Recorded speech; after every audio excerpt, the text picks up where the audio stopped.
평일에는 학생들을 가르치고 주일에는 또한 교회에서 성도들을 가르치면서 살아가는 제 입장에서는 어떻든 제가 강의하고 또한 설교하는 것에 대해서 최선을 다해 준비하려고 합니다. 특히 제 전공과 관련되어서는 되도록이면 많은 정보를 제공하려고 노력하고 있습니다. 하지만 종종 그러한 열정이 지나치다 보면 실수를 하기도 하는데요. 너무 많은 것을 전달하려고 시도하다 보면 종종 잘못된 정보를 전달하기도 합니다. 제가 4월 말에 광주에 특강이 잡혀 있어서 최근에 강의를 준비하다가 과거에 제가 썼던 책도 그렇고 여러 소셜미디어에 쓴 글들을 다시 한번 읽게 되었습니다. 저는 대부분 각주라든가 제가 주장한 것에 대한 출처를 밝히려고 노력하는 편인데요. 과거에 제가 썼던 글들을 읽다가 깜짝 놀라게 되었습니다. 분명히 비슷한 주장인데요. 출처를 살펴보니까 서로 다른 거예요. 영어로 되어 있는 두 출처를 제가 서로 헷갈렸다는 것을 알게 되었습니다. 제가 예전에 쓴 책도 그렇고 그 이후에 여러 글도 잘못된 출처를 인용해서 썼더라고요. 그것을 발견하고 깜짝 놀랐습니다.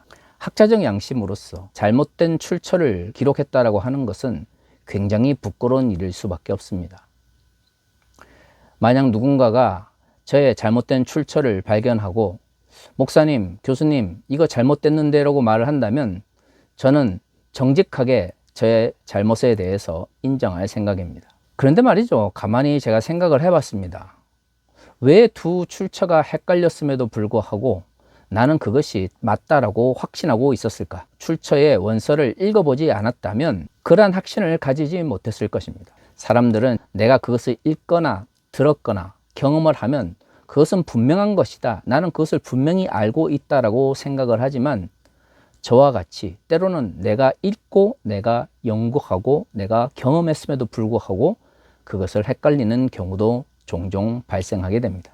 앞으로도 제가 특강을 나가거나 아니면 제 전공 분야와 관련된 강의를 할 때에는 제가 잘못 인용한 출처와 각주에 대해서 분명하게 밝히고 다른 사람들이 잘못된 판단을 내리지 않도록 노력할 생각입니다. 이처럼 강의나 혹은 책을 저술하면서 발생하게 되는 실수는 개인의 능력이 가지고 있는 한계로 인하여 발생하는 것입니다.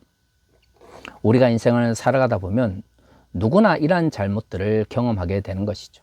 그런데 말이죠, 사람들의 잘못 중에서는 미필적 고의라고 하는 것도 있습니다. 법률 용어로서 미필적 고의는 한 사람이 특정한 행동을 할 때 반드시 어떠한 결과가 발생하는 것은 아니지만 충분히 그 결과를 예상할 수 있음에도 불구하고 그 결과를 무시한 상태에서 자신이 생각하는 것을 행동했을 때 발생하는 잘못을 의미합니다. 인간의 행동이라고 하는 것은 다른 사람과의 관계 속에서 형성되는 것이기 때문에 내가 특정한 행동을 한다고 해서 반드시 특정한 반응 혹은 결과가 나온다고 말할 수는 없습니다. 수없이 많은 변수들이 우리의 행동과 또한 우리의 사람들과의 관계성 속에서 작용하는 것이죠. 하지만 우리는 우리의 삶의 경험을 통해서 특정한 행동들이 어떤 결과를 맺을지에 대해서 어느 정도 예측할 수 있습니다. 그것을 알지 못하는 상태에서 잘못을 행했을 때와 미필적 고의처럼 어떤 잘못된 결과가 나올 것을 어느 정도 예상할 수 있음에도 불구하고 그것을 무시하거나 외면한 상태에서 행위를 하는 것은 전혀 다른 의미를 가지게 되는 것이죠. 이러한 실수나 혹은 미필적 고의의 문제는 개인의 삶의 영역에만 제한되는 것은 아닙니다. 종교적 영역이나 혹은 교회 공동체 내에서도 사람들의 개인적인 실수와 미필적 고의는 엄격하게 구분되어야 합니다. 오늘 우리가 읽은 본문의 말씀은 한국교회에서 너무나 익숙한 말씀입니다. 특히 70년대와 80년대 한국교회가 급속하게 성장할 때 수없이 많은 교회들에서 이 본문을 통하여 복음을 전파하고 전도할 것을 가르쳤던 것이죠. 그렇습니다. 오늘의 본문의 말씀은 흔히 예수의 지상명령이라고 알려져 있는 말씀입니다. 그리스도인들이 이 땅을 살아가면서 어떤 삶의 목적과 방향을 가져야 하는지, 기독교 공동체라고 하면 당연히 어떠한 방향성을 가지고 달려나가야 하는지에 대해서 이야기할 때에 오늘의 본문의 말씀은 가장 많이 인용되어지고 또한 강조된다고 할 수 있는 것이죠. 그런데 말이죠, 오늘의 본문을 좀 자세히 살펴보면 과거 한국교회에서 복음 선포를 강조하고 전도 운동을 이끌어 나아갈 때에 이 본문이 상당히 잘못된 방향으로 혹은 왜곡된 방향으로 해석되어지고 선포되어졌다는 것을 알 수가 있습니다. 오늘의 본문은 이렇게 시작합니다. 11 제자가 갈릴리에 가서 예수께서 지시한 산에 이르러 예수를 뵙고 경배하나 아직도 의심하는 사람들이 있더라. 우리가 알고 있는 4가지 복음서는 각각 다른 주제를 전달하기 위하여 기록된 것입니다. 마태복음은 아브라함과 다윗의 자손 예수 그리스도에 대한 이야기를 하고 있고요. 마가복음은 하나님의 아들에 대해서 이야기를 하고 있습니다. 누가복음은 데오빌로라고 불렸던 이에게 예수 그리스도의 사역을 설명하기 위한 것이었고요. 요한복음은 로고스로서 이 땅 위에 빛으로 오신 예수님에 대한 이야기를 하고 있죠. 마찬가지로 각각의 복음서는 마지막 부분에서 마무리 짓는 이야기들도 서로 차이를 보이는 것이죠. 마태복음은 오늘 우리가 잘 알고 있는 것처럼 갈릴리에 있는 산에 예수께서 제자들을 모시고 우리가 흔히 말하는 지상명령을 선포하는 이야기로서 끝납니다. 하지만 말이죠, 마가복음은 예수님의 부활 이후에 예수님의 승천까지의 기록이 마태복음과는 좀 다릅니다. 우리말 성경을 잘 살펴보시면 예수께서 부활하신 다음에 제자들과 여자들을 만나는 이야기부터 예수께서 승천하는 이야기는 꺽쇠로 묶여져 있습니다. 그리고 밑에 각주가 달려 있죠. 어떤 사본에는 꺽쇠로 표현되어 있는 부분이 없다라고 말이죠. 누가복음은 우리가 잘 알고 있는 것처럼 누가복음 자체에서 끝나는 것이 아니라 사도행전과 연결되어 있는데요. 사도행전 맨 마지막 장을 살펴보면 사도 바울이 로마에서 갇혀 있는 상태에서 그 어려움 역경 속에서도 복음을 전하면서 하나님의 말씀이 전파되어지는 것을 묘사하면서 끝나고 있습니다. 요한복음은 예수께서 그의 제자들에게 자신을 따를 것을 강조하는 이야기로 끝나는 것이죠. 그런데 말이죠, 우리가 종종 잊어버리는 것은 예수님의 마지막 사역을 기록하고 있는 복음서들의 공통점은 단순히 너희는 세상에 나아가서 열심히 복음을 선포하라 라고 끝나지 않는다라고 하는 것입니다. 오늘 우리가 읽은 이 본문의 말씀은 종종 그런 의미로 많이 이해되어졌죠. 18절은 이렇게 이야기합니다. 예수께서 나와 말씀하여 이르시되 하늘과 땅의 모든 권세를 내게 주셨으니. 18절에서 예수님은 하나님께서 자신에게 세상의 모든 권세를 주셨다라는 것을 강조합니다. 왜 이것을 강조할까요? 그렇습니다. 이 권세를 가진 이가 우리에게 어떻게 살아가야 되는지에 대해서 명령하셨기 때문이죠. 하늘과 땅의 모든 권세를 가지신 이가 우리에게 어떤 삶을 살 것을 명령했다라고 하는 것은 그냥 듣고 잊어버리는 것이 아니라 반드시 지켜 행해야 한다는 것을 의미하고 있는 것이죠. 그래서 19절과 20절은 이렇게 이야기합니다. 그러므로 너희는 가서 모든 민족을 제자로 삼아 아버지와 아들과 성령의 이름으로 세례를 베풀고 내가 너희에게 분부한 모든 것을 가르쳐 지키게 하라. 볼지어다 내가 세상 끝날까지 너희와 항상 함께 있으리라 하시리라.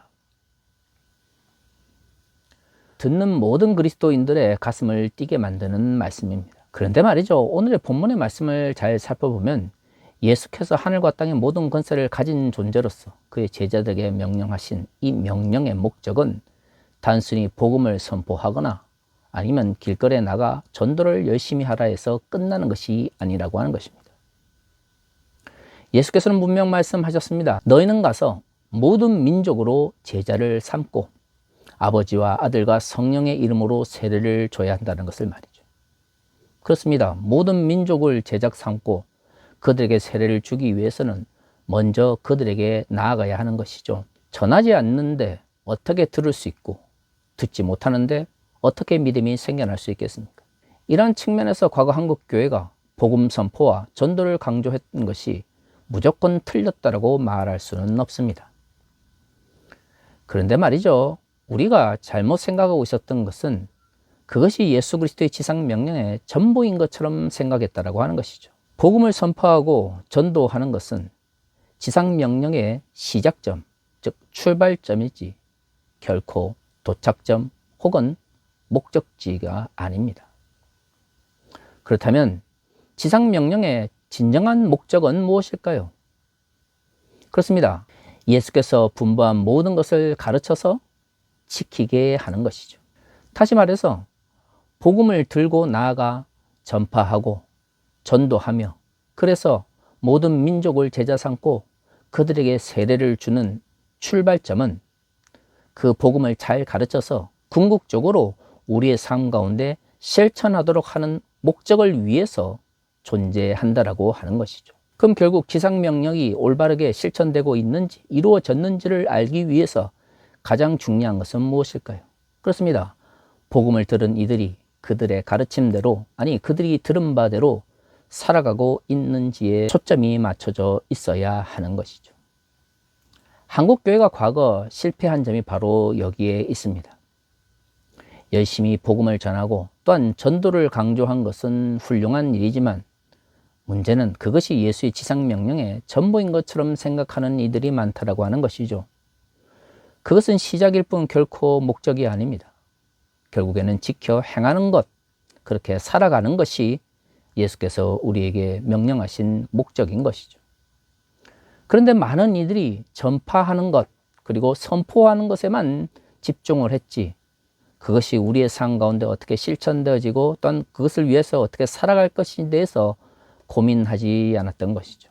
다른 복음서 역시도 예수의 마지막 가르침의 문제는 단순히 전파하거나 아는 것에서 끝나지 않습니다. 물론 복음서가 쓰였던 시대에는 안다라고 하는 것은 반드시 실천한다는 것과 연결되어 있었기 때문에 근대적 의미의 지식과는 구별되질 필요가 있지만 그럼에도 불구하고 4개의 복음서를 자세히 살펴보면 궁극적으로는 예수 그리스도의 말씀을 들은 이들, 그래서 그리스도인이 된 이들은 궁극적으로 예수 그리스도를 따라야 한다는 것을 말하고 있는 것이죠. 공간복음서와 예수님의 사역에 대해서 다른 관점에서 기록하고 있는 요한복음 역시도 맨 마지막에 예수께서 그의 제자들에게 요구하는 것은 나를 따르라 라고 하는 명령입니다. 이런 관점에서 보면 복음서에서 말하고 있는 복음의 전파나 혹은 전도라고 하는 것은 단순히 얼마만큼 많은 이들에게 예수 그리스도에 대해서 알렸느냐가 목적이 아니라 그가 믿고 그가 선포한 것을 얼마만큼 지키기 위하여 노력했는지가 목적이라는 것을 알 수가 있는 것이죠. 하지만 과거 한국교회는 이 부분에 대해서 외면하고 또한 무시해 왔습니다. 바로 이 지점에서 저는 묻고 싶습니다.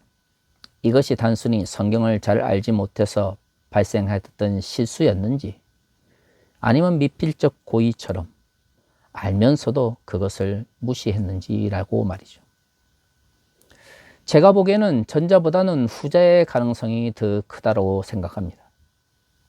생각해 보십시오. 한국 교회가 급속하게 성장할 때 수많은 이들이 교회로 몰려왔을 것입니다. 한 사람이 예수 그리스도의 복음을 전파하고 그들이 그 말씀대로 살아가고 있는지 삶의 문제를 함께 고민하기 위해서 대형 교회나 초대형 교회는 적합한 교회 공동체의 모습이 아닙니다. 그럼에도 한국 교회는 급속한 성장을 강조하면서 예수 그리스도의 복음을 전파하고 전도할 것을 가르쳤죠. 하지만 내가 배우고 내가 가르친 것을 나의 삶 가운데서 실천하며 살아가는 것은 결코 쉬운 일이 아닙니다. 그것은 많은 시간을 투자해야 되는 것이고요. 또한 많은 노력을 필요로 하는 것이죠. 우리가 하나님의 말씀을 실천하려고 노력하다 보면 종종 실패를 경험하게 됩니다. 바울의 표현을 빌리자면 우리의 마음은 하나님의 말씀을 지키고 또한 그 말씀대로 살아가기를 원하지만 우리의 능력의 연약함으로 인해서 종종 실패하거나 실수를 하게 되는 것이죠.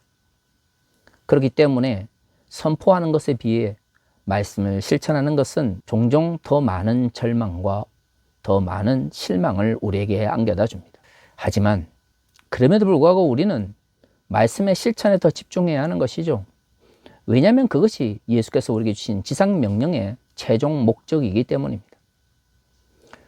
그런데 한국교회는 왜 그것을 강조하지 않았을까요? 성경을 읽어보면 오늘의 본문은 어려운 본문의 말씀이 아닙니다. 복잡한 신학 이론이라든가 아니면 엄청나게 깊이 있는 깨달음을 얻어야만 이 말씀을 이해할 수 있는 것이 아닌 것이죠. 그럼에도 불구하고 한국교회는 말씀의 실천을 강조하지 않았죠. 왜 그랬을까요? 어쩌면 한국교회가 성장지상주의에 빠져서 성장 그 자체를 위하여 말씀의 실천처럼 당장의 성장에 도움이 되지 않는 이러한 삶의 문제를 외면해오고 무시해왔다라고 볼 수 있을 것입니다. 한국교회가 성장할 때 한국 사회는 군사독재라고 하는 암흑기에 있었습니다. 만약 우리의 삶 가운데 하나님의 말씀을 실천하기 위해서는 성경이 말하고 있는 사랑의 문제뿐만 아니라 공의와 정의의 문제도 함께 고민해야 되고요. 우리가 살아가고 있는 사회적 영역과 경제적 영역, 정치적 영역에서 어떻게 하면 하나님의 말씀을 실천할 수 있을까에 대한 고민들이 필요한 것이죠. 하지만 군사독재 아래에서 그러한 고민들은 우리에게 더 많은 고민들과 어려움만을 안겨다 줄 뿐입니다. 교회 성장이라고 하는 측면에서 우리의 실천 속에서 우리가 더 많은 어려움에 직면하고 고난에 직면할 수 있지만 그것이 곧 교회 성장으로 이어지지는 않는 것이죠. 오히려 전도와 복음 선포를 강조함으로써 성도들이 주변의 사람들을 혹은 가족들을 교회에 데려오고 또한 교회에 데려오는 것만으로 만족하면서 자위하는 것이 교회 성장이나 아니면 더욱 많은 이들을 교회로 끌어들이는데 더 유용했는지도 모릅니다. 하지만 그러한 방식은 어떻게 보면 미필적 고의라고 볼 수 있는 것이죠. 교회가 원래 목적을 상실한 상태에서 성장을 위하여 양적인 증가를 위하여 교회 공동체가 달려나간다면 어떻게 그 교회 공동체가 하나님 나라의 가치를 이 땅에 실현할 수 있겠습니까? 사람들이 모여 돈을 내고 교회 건물을 짓는 것만이 마치 교회 공동체의 목적인 것처럼 가르친다면 그것은 더 이상 교회 공동체가 아니라 이익 집단과 재벌처럼 변질될 수밖에 없는 것입니다. 그러는 사이 예수의 지상 명령은 더 이상 그 말씀을 배우고 가르친 이들이 어떻게 실천하며 살아가고 있는지가 아니라 얼마만큼 많은 이들에게 전하고 또한 그들을 교회에 데리고 왔는지로 평가되어지게 되었습니다. 21세기 한국 교회가 12.3 내란 사태와 기독교 극우 세력들의 119 서울 서부지법 폭동 사태로 인하여 엄청난 비판에 직면해 있습니다. 왜 이토록 21세기 한국 교회가 기독교적 가치를 잊어버린 상태에서 점점 정치 집단화하고 이익 집단화할까요? 그렇습니다. 7, 80년 한국 교회가 교회 공동체의 정체성을 잊어버린 상태에서 자신들의 이해관계에 따라서 예수 그리스도의 지상 명령을 왜곡된 방식으로 해석해 왔기 때문입니다. 선포하고 전도하는 것이 예수의 지상 명령의 목적이 아니라 그렇게 살아가는 그리스도인들을 지켜보시는 예수 그리스도의 모습을 우리는 꿈꿔야 하는 것이죠. 사랑하는 성도 여러분, 지금이라도 우리는 예수 그리스도의 지상 명령의 목적에 대해서 다시 한번 생각해 보아야 합니다. 한국 교회가 하나님 나라의 가치의 왜곡을 예상하고 있었음에도 불구하고 성장에 대한 집착으로 인하여 그것을 외면해 왔다면 그것은 미필적 고의며 종교적 측면에서 분명한 죄악입니다. 실수였다면 자신의 부족함을 정직하게 인정하고 하나님께 회개하며 또한 사회를 향해서 우리의 잘못을 고백하면 됩니다. 그것이 되고 있지 않다라고 하는 것은 그것이 실수가 아니라 고의였으며 또한 그 고의는 자신의 이권과 이해관계에 대한 집착으로 인해서 하나님 나라의 가치를 우리가 팔아먹었다는 것을 의미하는 것이죠. 이제라도 한국교회가 하나님 나라의 가치를 위하여 예수의 지상 명령에 대해서 새롭게 살펴볼 수 있기를 바랍니다. 우리의 선포와 우리의 전도가 우리의 삶으로서 표현되어지고 있는지 다시 한번 돌아볼 수 있는 한 주가 되기를 소망합니다. 다 같이 기도하겠습니다.